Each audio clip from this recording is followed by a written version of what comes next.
Hello everyone, welcome back to this channel. This is Raghav Arora. और guys, जैसा कि आपने इस वीडियो की थंबनेल में पढ़ा, हेडिंग में पढ़ा, क्या चीज है, किस चीज पर बात करने वाले हैं हम? लास्ट 60 डेज स्ट्रेटेजी और द जर्नी टू 100% मार्क्स। ठीक है गाइस, तो ये वीडियो इस चैनल के लिए सबसे बड़ी वीडियो है। क्यों? बिकॉज इस वीडियो से, इस चैनल से जुड़े बच्चों को बहुत जबरदस्त फायदा होने वाला है। चाहे आपने अभी 50% सिलेबस कंप्लीट किया है, 70% किया है, 90% किया है, 100% कर लिया है, या फिर आप अभी भटक गए थे और अभी से शुरू करना चाहते हैं, सभी बच्चों को मैं कहना चाहूंगा भाई इस वीडियो को पूरा देख लेना। आपको बहुत सारे इंसाइट्स शेयर करूंगा, बहुत सारी टिप्स शेयर करूंगा जो आपको इस समय में काफी फायदा देगी। तो भाई सबसे पहले बात कर लेते हैं, मैं कौन होता हूं आपको ये टिप्स शेयर करने वाला, और आप मुझको क्यों सुनो। तो भाई मैं अपने बारे में थोड़ा एक ब्रीफ सा इंट्रोडक्शन देता हूं। My name is Raghav Arora. I was the 100 out of 100 scorer of mathematics in my board examination and right now I am the student at saint Stephen's college. तो भाई मेरे पास इनफ एक्सपीरियंस है, इनफ एक्सपोजर है, मैं आपकी स्टेज से गुजरा हूं, ठीक है, और मैंने बहुत ही अच्छे से अपने मैथ्स के बोर्ड एग्जाम को फोड़ा है। तो मैं चाहूंगा कि मैं अपनी टिप्स, अपना पर्सनल एक्सपीरियंस आपके साथ शेयर करूं।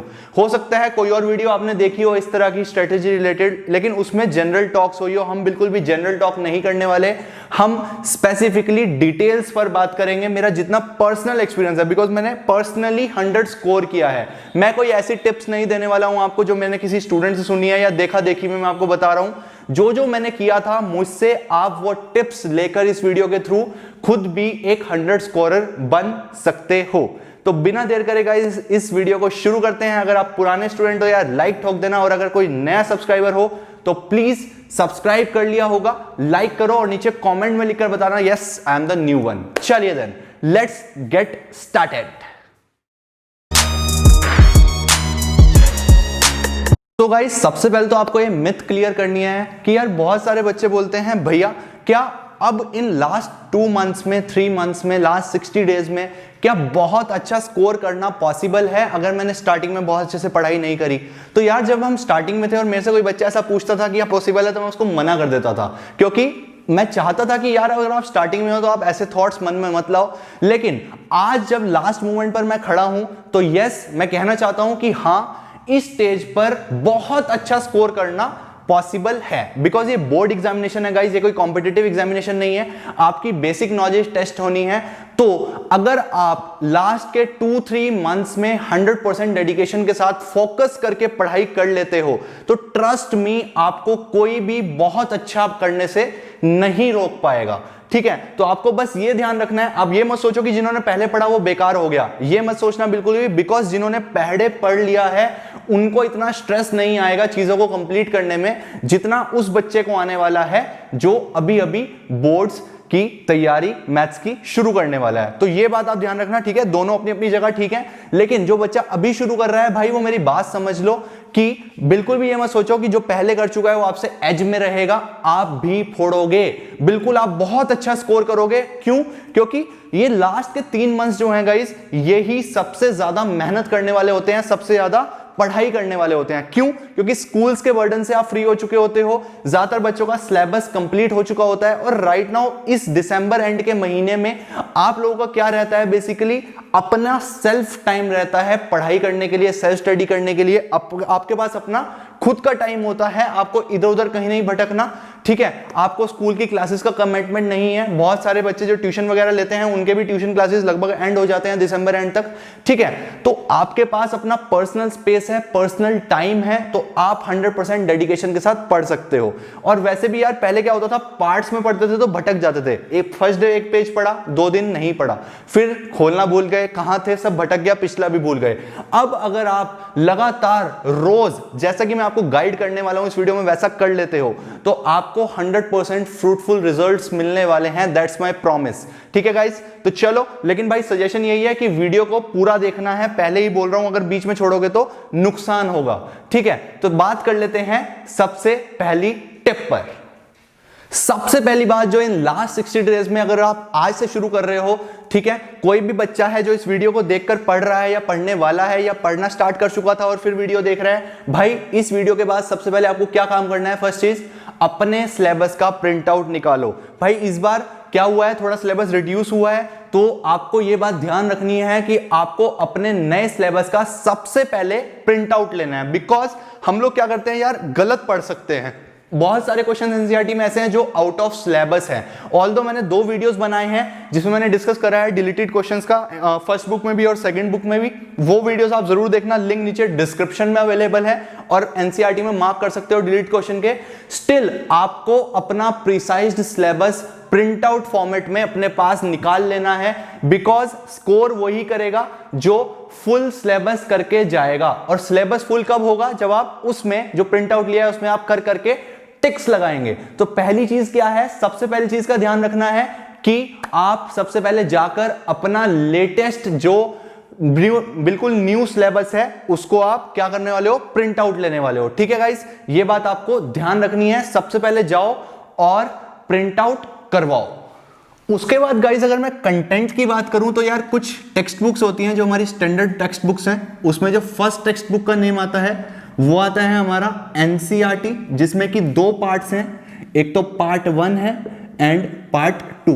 2 बुक्स हैं आप लोगों की एनसीईआरटी की। ये बुक होती है स्टैंडर्ड जो प्रिपरेशन मटेरियल होता है। दूसरी चीज होती है एनसीईआरटी एग्जाम्पलर। ठीक है, ये चीज आपकी आती है, जो स्टैंडर्ड प्रिपरेशन मटेरियल है वो सब मैं मेंशन कर रहा हूं। तीसरी चीज आती है, क्या आती है, एक एक्स्ट्रा बुक। एक्स्ट्रा बुक कौन सी, कोई भी हो सकती है वो जनरली कौन सी होती है, आरडी शर्मा होती है मेजॉरिटी के लिए, लेकिन आपके पास कोई और भी हो सकती है। ठीक है, not to be very specific, कोई भी बुक हो सकती है। और चौथी चीज आती है PYQs, यानी कि प्रीवियस ईयर क्वेश्चंस। तो अब बात कर लेते हैं कि यार ये 100 की जर्नी क्या इन चारों को करने से होती है, या फिर कोई कम करो तब भी चल जाएगा, इनमें से कुछ भी ना करो तो क्या होगा, इस पर बात कर लेते हैं। तो यार कंटेंट की अगर मैं बात करूं तो सबसे पहले आपको बता चुका हूं मैं गाइस कि ये जो आपके एग्जाम्स होने वाले हैं ये कॉम्पिटिटिव एग्जाम नहीं है, ये स्कूल के बोर्ड एग्जामिनेशन है। ठीक है, और आपको मैं एक बात और सच्चाई की बताना चाहता हूं कि आज तक आपने फर्स्ट से लेकर आई थिंक 12th तक आप आ गए हैं। 12th क्लास में हर बच्चे के, इवन मेरे भी, आज तक के सबसे ज्यादा मार्क्स आने वाले हैं। Trust me, because board examinations are very standard examinations. बच्चे बहुत अच्छा स्कोर करते हैं बोर्ड एग्जामिनेशन में बाय डिफॉल्ट, पता नहीं क्यों, बिकॉज बहुत मेहनत करते हैं बच्चे। पहली बात तो ये, और दूसरी बात यार ये आपका करियर का बात है। ठीक है, करियर की बात है आप लोगों की, तो बहुत मेहनत करनी ही पड़ती है बच्चों को। कुछ थोड़ा समझदार हो जाता है बच्चा इसलिए भी, और कुछ पीछे से यार मार्क्स भी बहुत अच्छे मिलते हैं। वैसे भी आजकल तो कोरोना पेंडेमिक का टाइम है, तो कोशिश करी जाएगी बोर्ड की तरफ से भी कि आपको बहुत अच्छे मार्क्स मिले। तो क्या है जर्नी 100 मार्क्स की, क्या क्या करना चाहिए? तो भाई सबसे पहली बात जो आपको ध्यान रखनी है, एनसीईआरटी टेक्स्ट बुक, ये तो भाई मैंडेटरी है, ये मैंडेटरी पार्ट है, इसको आप छोड़ नहीं सकते। NCERT part 1 and part 2, these both books are mandatory. इसको आपको करना ही करना है रिवीजन में। रिवीजन में बोल रहा हूं, अगर आप पहले कर चुके हो एक बार, दोबारा से करोगे, जो क्वेश्चन आता है वो भी करोगे, जो नहीं आता वो भी करोगे। इस बात का खास ध्यान रखना है गाइस। मैंने क्या बोला, अगर कर भी चुके हो तो मुझे फर्क नहीं पड़ता, मैं भी कर चुका था अपने टाइम पर, मैंने दोबारा की थी। यही यार प्रोसेस है 100 मार्क्स की तरफ गुजरने का। ठीक है, मैंने दोबारा की थी, तो यार मैं अपना एक्सपीरियंस शेयर करूंगा सारा, जैसे जैसे मैंने अपनी प्रिपरेशन करी थी वही सारी बात मैं आपसे शेयर करना चाहूंगा। अगर फॉलो करोगे तो फायदा आपको ही होगा। तो भाई आपको क्या करना है इस एनसीईआरटी के लिए, आपको एक सेपरेट नोटबुक मेंटेन करनी है। एनसीईआरटी के लिए आपको एक सेपरेट नोटबुक बनानी है, जिसमें कि आप आज से ही जब अपना रिवीजन स्टार्ट कर रहे हो, आज से ही आप एनसीईआरटी पूरी सॉल्व करने वाले हो। पहली बात तो विद एग्जांपल एंड एक्सरसाइज आप पूरी की पूरी एनसीईआरटी सॉल्व करोगे, और वो इस सेपरेट नोटबुक में करोगे। इधर उधर गंद मन नहीं मचाना है कि यार कोई किसी पेज पर कर लिया, कोई किसी पेज पर कर लिया, नहीं, बिल्कुल भी नहीं। आपको क्या करना है, पूरी की पूरी एनसीईआरटी सॉल्व करनी है अपने हाथ से विद एग्जांपल, चाहे वो बोरिंग है, चाहे कुछ भी है, चाहे प्रोसीजरल क्वेश्चन है, आई डोंट नो, आपको वो करना ही करना है। Because trust me guys, NCERT करने के बाद आप 80 to 90% पेपर करने के लिए एलिजिबल हो जाते हो। आपके सारे के सारे कॉन्सेप्ट ब्रशअप हो जाते हैं और आप 80 to 90% पेपर हिलाने लायक हो जाते हो अच्छी तरीके से। अगर पेपर आसान आ जाता है तो बच्चे 95 to 100% पेपर भी एनसीईआरटी करके ही निकाल जाते हैं, वो डिपेंड करता है पेपर पर, ठीक है। लेकिन हमारी 100 की जर्नी में आपको क्या ध्यान रखना है, मैंडेटरी पार्ट क्या है, एनसीईआरटी पार्ट 1 और एनसीईआरटी पार्ट 2 दोनों के दोनों का आपको विद एग्जांपल एक एक क्वेश्चन विद हैंड अपने हाथ से, ऐसा नहीं ओरल, सेपरेट नोटबुक में सॉल्व करना है। तो यार ये उस हर बच्चे के लिए मैंडेटरी है जो बच्चा चाहे प्रिपरेशन स्टार्ट कर रहा है, चाहे कर चुका है, चाहे 50% सिलेबस पर है, चाहे 80% पर है, चाहे पूरा सिलेबस कंप्लीट कर चुका है। जो आपकी एनसीईआरटी टेक्स्ट बुक है इसको आपको दोबारा सॉल्व करना है, ये सब बच्चों के लिए मैंडेटरी है, ठीक है। ऐसा नहीं है कि जिसने पहले नहीं करी वही करेगा, सब बच्चे करेंगे इसको, ठीक है। ये बात आपको ध्यान रखनी है। नेक्स्ट बढ़ते हैं हम एक्स्ट्रा बुक पर, एक बार के लिए सेकंड पॉइंट को छोड़ रहा हूं मैं। नेक्स्ट बढ़ते हैं एक्स्ट्रा बुक पर, जहां पर मैं आरडी शर्मा रेफरेंस में ले रहा हूं। तो यार हो सकता है कि बहुत सारे बच्चे ऐसे होंगे जिन्होंने RD Sharma through out the year नहीं करी, उनको टाइम नहीं मिल पाया, कुछ भी हो सकता है रीजन, वो लोग किसी भी कारण से आरडी शर्मा नहीं कर पाए, ठीक है। तो अब भैया करनी है या नहीं करनी है, तो भाई मेरी इसमें क्लियर एडवाइस पता है आपको क्या है गाइस, जो बच्चा जिसने साल भर आरडी शर्मा नहीं उठाई है, बिल्कुल भी नहीं उठाई है, अब इस पॉइंट पर आरडी को हाथ मत लगाना। ट्रस्ट मी गाइस, बहुत हानिकारक है इस समय पर आरडी शर्मा को मत छेड़ना, बिकॉज किसी भी हालत में ये पूरी तो होने नहीं वाली, ये तो बात पक्की है। दो इतनी मोटी मोटी बुक्स हैं, आप पूरा नहीं कर सकते इनको, तो बस इसको हाथ नहीं लगाना है। स्टिल कोई बच्चा चाहता है कि नहीं मैं एक्स्ट्रा ओवर एफर्ट करना चाहता हूं, तो सिर्फ सोल्ड एग्जाम्पल्स में जो इसके सीबीएसई वाले क्वेश्चंस गिवन हैं, आप बस उसको छेड़ेंगे।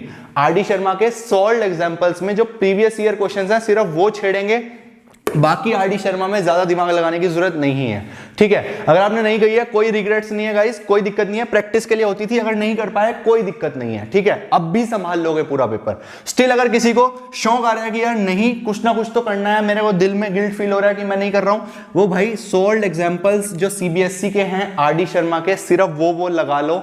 जैसा कि मेरा एक्सपीरियंस रहा है, अक्सर पेपरों में जितने भी एग्जाम्स होते हैं, चाहे स्कूल के बोर्ड हैं, प्री बोर्ड्स हैं, जो भी है सिस्टम है, लेकिन उसमें क्या होता है, अक्सर आरडी का अगर कोई क्वेश्चन आता है तो मेजॉरिटी ऑफ द टाइम्स वो सॉल्व्ड एग्जांपल्स में से आता है, सीबीएसई के प्रीवियस क्वेश्चंस में से, ठीक है।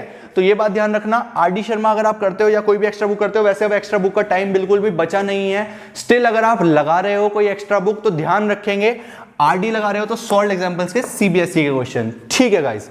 ये बात तो क्लियर हो गई। नेक्स्ट मोस्ट इंपॉर्टेंट चीज क्या है, ये थर्ड पॉइंट मैंडेटरी नहीं है सबके लिए, जो भी प्रिपरेशन स्टार्ट कर रहे हैं वो एनसीईआरटी पूरी ढंग से करने पर मेहनत करना।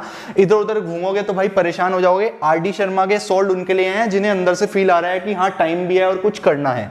नेक्स्ट चीज है मोस्ट इंपॉर्टेंट चीज, वो क्या है, PYQs यानी कि प्रीवियस ईयर क्वेश्चंस। गाइस अगर आप फर्स्ट एनसीईआरटी और फोर्थ प्रीवियस ईयर क्वेश्चंस कर लेते हो, अकेले ये दो चीजें कर लेते हो, तब भी मैं आपको 95% से ज्यादा क्या एश्योरेंस दे सकता हूं। मैथमेटिक्स में इन दो चीजों को करने से, पहला क्या एनसीईआरटी और दूसरा प्रीवियस ईयर क्वेश्चंस, ये दो चीजें कर लेने से मैं आपको 95% मार्क्स की एटलीस्ट एश्योरेंस दे सकता हूं। बिकॉज इन दोनों को मिलाकर इतना कंटेंट हो जाता है कि माइंड एक्चुअली कॉन्सेप्ट्स को लेकर काफी डेवलप हो जाता है, कोई नया क्वेश्चन भी आता है तो हैंडल हो जाता है, प्रोवाइडेड आपने PYQs बहुत अच्छे से और पूरी तरीके से अच्छे से करे हैं, ठीक है। तो ये दो चीजें अगर आप कर लेते हो तो आपके बहुत बहुत बहुत अच्छे मार्क्स कहीं नहीं गए। एनसीईआरटी और PYQs, बहुत सारे केसेस में तो ऐसा भी देखा है मैंने कि 100 भी बच्चे स्कोर कर ले जाते हैं इन दो चीजों से। कई बार पेपर इस तरह से आता है कि आप पूरा का पूरा संभाल लेते हो। तो PYQs करने यार बहुत जरूरी है। वैसे तो हम लोग जो अब इन वीडियोस के बाद जो वीडियोस आने वाली है, मैं भी बहुत अच्छे से रिवीजन करवाने वाला हूं आप लोगों को। वहां पर हम लोग PYQs डिस्कस करेंगे कॉन्सेप्ट्स के साथ और इंपॉर्टेंट क्वेश्चंस डिस्कस करेंगे, तो वहां पर काफी परसेंटेज ऑफ वर्क हो जाएगा। स्टिल आपको अपने एंड से PYQs कंप्लीट हो जाएं, इसको एश्योर करना है, ठीक है गाइस। आशा करता हूं आपको मेरी ये बात क्लियर हो गई। ठीक है। अब क्वेश्चन आता है पीवाईक्यूज कहां से करें। बहुत सारी बुक्स मिलती हैं मार्केट में, बहुत सारे सोर्सेज हैं ऑनलाइन ऑफलाइन, मार्केट में जाकर बुक्स ले आओ या फिर मटेरियल बहुत सारा है, तो यार कहां से करें। तो मैंने बहुत सारी बुक्स रेफर करी, ऑलमोस्ट सारी बुक्स मैंने ऑर्डर कर दी थी, ठीक है, अमेजोन से। तो मेरे को क्या पता लगा, मैंने बहुत सारी बुक्स एनालाइज करी और जो मैंने अपने टाइम पर पढ़ी थी वो भी एनालाइज करी।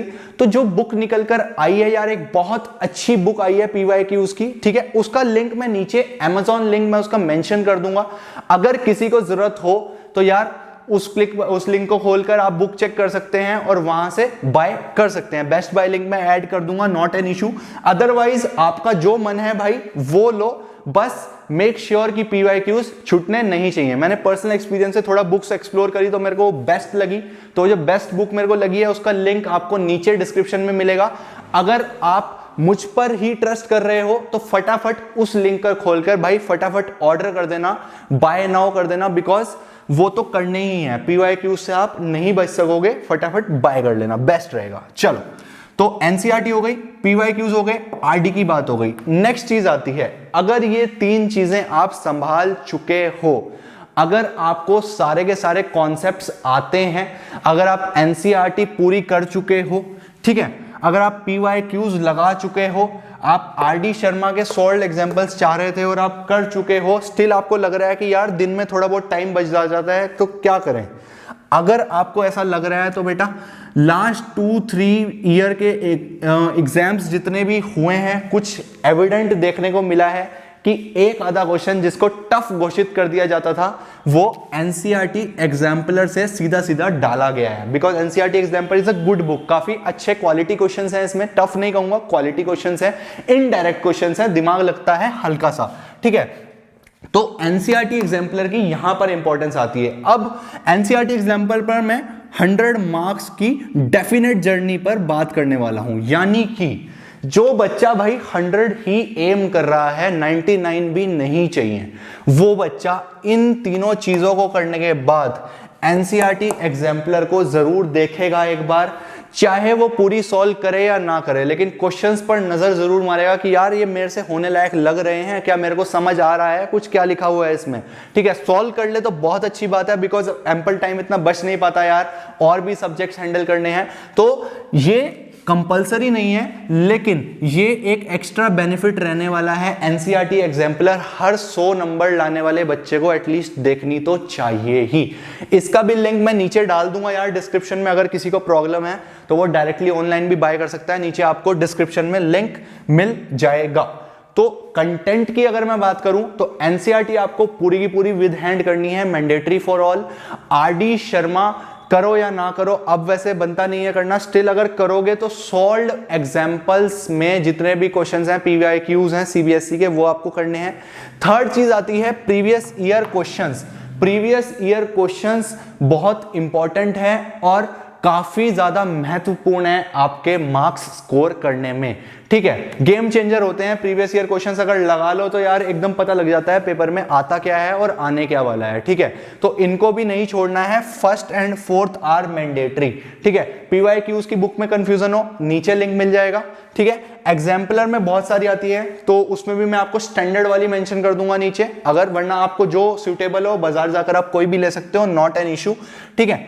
और ये आरडी वगैरह आप संभाल लेना, ठीक है गाइस। सो आई होप आपको ये समझ आया कि हमें अब क्या पढ़ना है और क्या नहीं पढ़ना, ठीक है। फालतू की चीजों पर बिल्कुल ध्यान मत देना, एनसीईआरटी पर ध्यान देना, पीवाईक्यूज पर ध्यान देना, ठीक है। और हो सके तो एग्जाम्पलर को भाई छेड़ लेना, ओके। बाकी हम लोग यहां पर भी थोड़ा रिवीजन करेंगे, मैं आपको थ्रू आउट गाइड करता रहूंगा पूरे बोर्ड्स तक, ठीक है। तो मेरी गाइडेंस में भी आप लोग टच में रहें बिल्कुल, ठीक है। टेलीग्राम चैनल आप लोगों को पता ही है हम लोगों का, वहां पर जाकर आप ज्वाइन कर सकते हो, उसका भी लिंक नीचे डिस्क्रिप्शन में मिल जाएगा आपको, ठीक है। तो वहां पर टेक्सचुअल मटेरियल आता रहेगा, मैं आपके लिए कुछ नोट्स प्रिपेयर करने की सोच रहा था। If you need notes do let me know in the comment section, I will make for you, ठीक है। तो इन चीजों का आपको ध्यान रखना है गाइस। आई होप आपको कंटेंट वाइज सारी बात क्लियर हुई है। तो गाइस अब बात कर लेते हैं सीक्वेंस की, कि बेसिकली भैया आपने ये सब तो बता दिया, लेकिन मान लो मैं ये सब बुक्स लेकर बैठ जाऊं तो मेरा सीक्वेंस क्या होना चाहिए, मतलब मैं कैसे पढ़ूं, कैसे स्टार्ट करूं। तो गाइज अगर मैं आपकी जगह होता या फिर जब मैं पढ़ता था तो मेरा क्या सीक्वेंस था, बेसिकली मैं क्या करता था, चैप्टर उठाया, मान लीजिए मैंने मैट्रिसेस उठाया, तो सबसे पहला मेरा टारगेट क्या रहेगा गाइज, उसके सारे के सारे कोर कॉन्सेप्ट्स मेरे को रिवाइज करने हैं, सारे के सारे कोर कॉन्सेप्ट्स मेरे को रिवाइज करने हैं। और ऐसा नहीं कि सारे कॉन्सेप्ट्स एक साथ लेकर बैठ गए। मान लीजिए आपने स्टार्ट करा introduction to matrices, addition of matrices पढ़ा आपने, ठीक है, तो आप क्या करेंगे, शुरू के 2 टॉपिक उठाए, मान लीजिए 2-3 टॉपिक्स आपने उठाए, ठीक है, उसको आप पहले एनसीईआरटी से खत्म कर देंगे। मान लीजिए शुरू की 2 एक्सरसाइज में एडिशन तक है तो आपने एनसीईआरटी से खत्म कर दिया, एनसीईआरटी की पूरी आपकी सेपरेट नोटबुक हो गई, ठीक है। उसके बाद पीवाईक्यूज वाली नोटबुक आप न्यू बनाएंगे बिल्कुल, ठीक है, बिकॉज आपको लास्ट में रिवाइज करने हैं, बोर्ड्स के जब क्लोज होंगे आप लोग, तो वो बात आप ध्यान रखेंगे, सेपरेट नोटबुक बनाने का मकसद वो है, ठीक है। रिवीजन बहुत अच्छा होगा, revision is the key, trust me, पूरे साल पढ़ते रहे बच्चे, जो कंपाइल नहीं कर पाए वो मारा जाएगा, तो इसलिए साफ सफाई रखेंगे अभी से बनाने में, तो बाद में रिवाइज करना बहुत आसान होगा। क्या पता 2 छुट्टी हो, 3 छुट्टी हो, तो उसी में आपको रिवीजन करना है। अगर एनसीईआरटी के आप खुद से hand written solved solutions prepare कर लोगे तो आपको कोई भी दिक्कत नहीं आएगी लास्ट में रिवीजन करते हुए, ठीक है। तो मैंने 2-3 टॉपिक्स उठाए, ठीक है, 2-3 topics I took, then NCERT से वो 2 एक्सरसाइज थी मैंने कर डाली। उसके बाद मैं मूव कर गया पीवाईक्यूज की बुक पर, नीचे मैंने लिंक मेंशन करा है, मैं वही वाली यूज करने वाला हूं, वैसे मैं वही करता था बेसिकली, और अब भी वही करने वाला हूं आप लोगों को रिवाइज कराने के लिए, ठीक है। तो अगर आप उसको फॉलो कर रहे हैं, ठीक है, आपने वो बाय करी है, तो उसको भी भाई पूरा करना है। पहली बात तो पूरा उसको करना है, उसमें से भी एक भी क्वेश्चन नहीं छूटना चाहिए, वो एनसीईआरटी जैसे ही समझो, पूरी की पूरी किताब करनी है। मैंने पूरी करी थी, बस इतना बता दिया काफी है, मैंने पूरी करी थी, ठीक है। तो आपको करनी चाहिए या नहीं ये आप डिसाइड करो। मेरे हिसाब से आपको एनसीईआरटी और पीवाईक्यूज की वो बुक पूरी की पूरी करनी चाहिए, ठीक है। तो उसके बाद आपने क्या करा, जो वो 2 टॉपिक्स के आपने एनसीईआरटी से क्वेश्चंस करे थे, जो वो टॉपिक्स पढ़े थे, फिर पीवाईक्यूज भी उसके साथ के साथ खत्म कर देंगे, छांट कर जितने भी हैं उस चैप्टर के, ठीक है। मैट्रिसेस की बात हो रही थी तो एडिशन के जितने भी पीवाईक्यूज हैं ये सारे के सारे आप लोगों को खत्म करने हैं। अच्छा, रिवीजन में मैं भी आपकी हेल्प करने वाला हूं, ये 2-3 टॉपिक्स मैं भी आपको रिवाइज कराने वाला हूं एक करके, ठीक है। तो आप मेरे साथ साथ भी कर सकते हैं। वैसे आप अगर सेल्फ स्टडी ज्यादा करें तो वो बेहतर है, बिकॉज डिपेंडेंट नहीं रहना चाहिए हम लोगों को, ठीक है। अब आप ऐसी स्टेज पर हैं कि आपको काफी कॉन्सेप्ट्स आते भी होंगे और आप पढ़कर कर सकते हैं, बहुत सारी क्लासेस वगैरह भी आपने लगाई हैं, ठीक है। ऑल दो चैनल पर बहुत सारे चैप्टर्स अवेलेबल है, मेजॉरिटी ऑफ चैप्टर्स अवेलेबल है, पूरे आप उनकी हेल्प लीजिए। सारे चैप्टर्स की प्लेलिस्ट का लिंक आपको नीचे डिस्क्रिप्शन में मिलेगा। इस बार डिस्क्रिप्शन बहुत धमाकेदार होने वाला है, बहुत कुछ है डिस्क्रिप्शन में, ध्यान से पढ़ना पूरे डिस्क्रिप्शन को, ठीक है। पीवाईक्यूज आपने खत्म कर देने हैं पूरे के पूरे जितने भी हैं। उसके बाद अगर आपको टाइम बचता है, ठीक है, मान लीजिए आपने 2 घंटे में खत्म कर दिया और आपको लग रहा है कि अभी 1-1.5 घंटा मैथ्स और करने का स्कोप है, तो भाई आपको आरडी के सॉल्व्ड एग्जांपल्स और एग्जाम्पलर की ओर मूव करना है, और जिस कॉन्सेप्ट को आपने करा है उस कॉन्सेप्ट से रिलेटेड आपको सारे क्वेश्चंस खत्म करने हैं। तो बेसिकली चाल क्या रहने वाली है आप लोगों की कि कॉन्सेप्ट वाइज पढ़ेंगे, ऐसा नहीं कि पूरे चैप्टर एक साथ पढ़ा फिर एक साथ एनसीईआरटी कर रहे हैं, नहीं हो पाएगा। जो कॉन्सेप्ट पढ़ोगे उसका सब कुछ खत्म करो, एनसीईआरटी, पीवाईक्यूज और एक्स्ट्रा जो कुछ कर रहे हो कॉन्सेप्ट वाइज पूरा का पूरा उसे फोड़ डालो, ठीक है। ऐसा मत करना कि सारे कॉन्सेप्ट पढ़े जा रहे हो फिर सारे क्वेश्चंस लगाए जा रहे हो, अटक जाओगे, 2 दिन भी इस फ्लो को नहीं चला पाओगे। This will be the best flow, ठीक है। मैंने इंप्लीमेंट करके देखा हुआ है, मुझे फ्रूटफुल रिजल्ट्स मिले, आपको भी मिलेंगे ऐसा मैं आशा करता हूं, बाकी आपकी मर्जी, ठीक है। तो आप ये फ्लो यूज कर सकते हो। गाइज, इतना काम कंप्लीट करने के बाद जब आपने इतनी चीजें फॉलो कर ली हैं तो सबसे लास्ट में आता है 3 आवर्स टेस्ट। भाई ये 1-2 अगर आप दे दोगे तो आपके लिए काफी ज्यादा फ्रूटफुल रहने वाले हैं। पहली बात तो ये बता दूं, नॉट मैंडेटरी, ठीक है। ऐसा मैंने बहुत सारी जगह सुना है कि यार 3 आवर्स टेस्ट नहीं दिया, मतलब लास्ट में सैंपल पेपर प्रैक्टिस नहीं किया तो मार्क्स नहीं आएंगे। ऐसा कुछ नहीं होता, मार्क्स नहीं आएंगे, मार्क्स आएंगे, बिल्कुल आएंगे। 3 आवर्स टेस्ट देने का मकसद क्या होता है कि एक तो आप टाइम मैनेजमेंट में थोड़े ठीक हो जाओ, ठीक है, टाइम मैनेजमेंट का आपको थोड़ा ख्याल रहे, ठीक है। एक आपको थोड़ा पैटर्न से गुजरने का मौका मिले एक बार, तो आप अपने माइंड को उसी हिसाब से प्रिपेयर करके जाओ, ठीक है। और तीसरी चीज होती है कि 3 आवर्स आप कैलकुलेशन कर रहे हो तो माइंड पर जोर पड़े, ठीक है। माइंड को आदत नहीं होती 3 घंटा एक साथ कैलकुलेशंस करने की, लिखने की, लगातार माइंड बहुत जल्दी, बिकॉज पेपर्स तो हम बहुत कम देते हैं, 6 महीने में एक बार देते हैं 3-3 घंटे के, तो इसलिए होता है 3 आवर्स टेस्ट, ठीक है। तो जिस बच्चे की पूरी तैयारी हो चुकी है, बिल्कुल लास्ट में है, वो क्या क्या पूरा कर चुका है, एनसीईआरटी पूरी कर चुका है, पीवाईक्यूज की जो मैंने बुक मेंशन करी है नीचे डिस्क्रिप्शन में वो पूरी कर चुका है, और आरडी शर्मा अगर उसने करी होगी आई डोंट नो, ठीक है, सॉल्व एग्जांपल्स और एनसीईआरटी एग्जाम्पलर वगैरह छेड़ चुका है। तो लास्ट मोमेंट पे आपकी प्रिपरेशन एंड करने के लिए क्या बचता है, 3 आवर्स के टेस्ट। आप लोग 2-3 सैंपल पेपर अगर दे देते हो 3 आवर्स के, तो काफी फ्रूटफुल रहने वाला है। मतलब फिर वो ऐसा होगा कि चलो अब चैप्टर क्लोज करते हैं, ठीक है गाइस। तो ये चीज आप जरूर कर सकते हो, मैंडेटरी नहीं है। जो बच्चा अभी एनसीईआरटी में ही अटका हुआ है तो यार वो इसके चक्कर में मत पड़ना, बिल्कुल काम नहीं आएगा उस बच्चे के लिए जिसका सिलेबस पूरा नहीं हुआ है, ठीक है। ये बिल्कुल एंड स्टेज है, इससे पहले जितनी बात करी है वो करना जरूरी है। ये वो करे जो पीछे का सारा काम कर चुका है और फिर भी मोटिवेशन आ रहा है कि यार और भी कुछ कर डालूं मैथ्स में, बस मजा आ जाए, ठीक है। तो ये लास्ट चीज है, ठीक है गाइस। आशा करता हूं आपको ये सारी बातें क्लियर हुई हैं। और लास्टली गाइज यही कहना चाहूंगा कि यार जो बोर्ड एग्जामिनेशन होते हैं यार वो लाइफ के लिए काफी इंपॉर्टेंट होते हैं। क्यों इंपॉर्टेंट होते हैं, बिकॉज बोर्ड एग्जाम्स में अच्छा करोगे तो अच्छा कॉलेज मिलेगा, अच्छा कॉलेज मिलेगा तो अच्छे पीयर्स मिलेंगे, अच्छे साथी मिलेंगे, संगी साथी, अच्छे साथी मिलेंगे तो अच्छा पढ़ोगे, अच्छा समझोगे, अच्छी सोच रखोगे, और फिर अच्छे कॉलेज से ही यार अच्छी प्लेसमेंट्स होती हैं, अच्छा करियर बनता है, ठीक है। कहीं ना कहीं चाहे आप मानो या ना मानो, एक गुड कॉलेज का इंपैक्ट एक स्टूडेंट पर आता है। तो भाई बोर्ड एग्जामिनेशन एक आपका इनडायरेक्टली करियर बिल्डिंग एग्जामिनेशन है, इसको बहुत अच्छे से निकाल लो। जो बच्चा अभी भी सोया हुआ है भाई जाग जा, प्लीज जाग जा, नहीं जागा तो बहुत नुकसान हो जाएगा। 2 महीने में भी कर सकता है, तूने 10 महीने खराब करे कोई बात नहीं, अब 2 महीने पढ़ ले, बराबर के करीब आ जाएगा, और बराबर आ जाएगा अगर तू जी जान से मेहनत कर ले, ठीक है। तो ये वर्ड्स को याद रखना। इसी के साथ इस वीडियो को क्लोज करते हैं गाइस। और भी कुछ जनरल टिप्स हैं, टॉपर्स कैसे पढ़ते हैं वो भी मैं शेयर कर चुका हूं ऑलरेडी एक वीडियो में, ठीक है। और भी कुछ टिप्स, कम स्कोर क्यों कर रहे हैं बच्चे, आपके मार्क्स अगर कम आ रहे हैं तो क्या इशू है, उस पर भी एक वीडियो ऑलरेडी बना चुका हूं, आप उन वीडियोस को भी जरूर देख सकते हो, ठीक है। लिंक्स आपको मिल जाएंगे, ढूंढ लेना, ठीक है। तो चलो फिर इस वीडियो को यहीं पर खत्म करते हैं। आज से, अभी से इस वीडियो को खत्म करने के बाद बिल्कुल ढंग से मोटिवेशन आ जाना चाहिए कि भाई मुझे पढ़ना है, बोर्ड तक पढ़ना है, बोर्ड्स के बाद ऐश करेंगे। फिलहाल 2 महीने हैं, सब छोड़कर बस पढ़ना है। चलो देन मिलते हैं आपसे अगली वीडियो में, और कुछ पढ़ाई करेंगे, काफी कुछ सिखाएंगे और बोर्ड्स तक आपका साथ नहीं छोड़ेंगे।